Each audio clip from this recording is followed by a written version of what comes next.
আজকে শেয়ার করব ইলিশ মাছের একটা সহজ রেসিপি। বানাচ্ছি ইলিশ ভাপা, তবে অবশ্যই একটু অন্যরকম ভাবে। খুব সহজেই কিন্তু এই রেসিপিটা বানিয়ে নেওয়া যায়। খেতে কিন্তু অত্যন্ত সুস্বাদু হয়। ইলিশ মাছ এমনিতেই সুস্বাদু, তা যেভাবেই রান্না করা হোক না কেন খেতে কিন্তু অসাধারণই হয়। তবে অনেকেই আছেন ইলিশ নিয়ে কিন্তু একদমই পরীক্ষা নিরীক্ষা পছন্দ করেন না।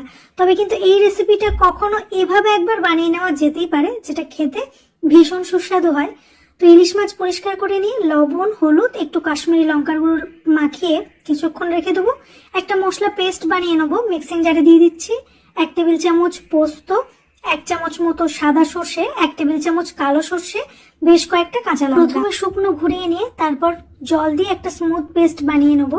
পেস্টটাকে আমি ছাঁকনি দিয়ে একটু ছেঁকে নিচ্ছি। কেউ চাইলে অবশ্যই না ছেঁকে রেসিপিটা বানিয়ে নিতেই পারেন। এবারে মিক্সিং জারটা ধুয়ে আমি এই পর্যায়ে জলও খানিকটা অ্যাড করে দেবো। মানে এরপরে আর কোনো রকম জল রেসিপিতে অ্যাড করব না। খুব ভালো করে মিশিয়ে নিচ্ছি।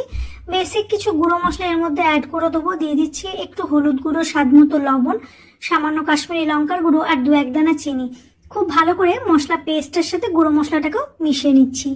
এবার একটা বড় জায়গার মধ্যে আমি ইলিশের পিসগুলোকে নিয়ে নিচ্ছি। আর যে সর্ষে পোস্ত মশলার জলটাকে রেডি করলাম, সেটাকে ইলিশ মাছের সাথে ম্যারিনেট করে মোটামুটি 15 মিনিটের জন্য রেস্টে রাখবো। এবারে একটা ফ্রাই প্যান আমি গ্যাসে চাপিয়ে দিয়েছি। বেশ খানিকটা সর্ষের তেল প্রথমে হাই আঁচে খুব ভালো করে গরম করে নিয়েছি। গরম হয়ে গেলে গ্যাসের আঁচটা একেবারে লোতে রেখে ইলিশ মাছগুলোকে খুব সাবধানে প্যানের মধ্যে সাজিয়ে দিয়ে ওপর থেকে সর্ষে পোস্তর পেস্টটাকে দিয়ে দেবো।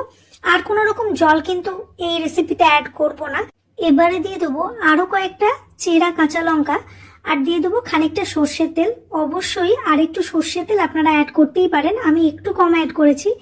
এবারে ঢাকা দিয়ে একদম স্লো ফ্লেমে রান্না করে নেবো ঘড়ি ধরে 10 মিনিট। ঠিক 10 মিনিট পরে অতি সাবধানে কিন্তু ইলিশ মাছের পিসগুলোকে একবার উল্টে নেবো। এমনিতেই নরম মাছ ভেঙে যাওয়ার সম্ভাবনা থেকে যেতে পারে, তাই সাবধানে উল্টে নিয়ে ঢাকা চাপা দিয়ে লো ফ্লেমে আরো 10 মিনিট রান্না করে নেবো।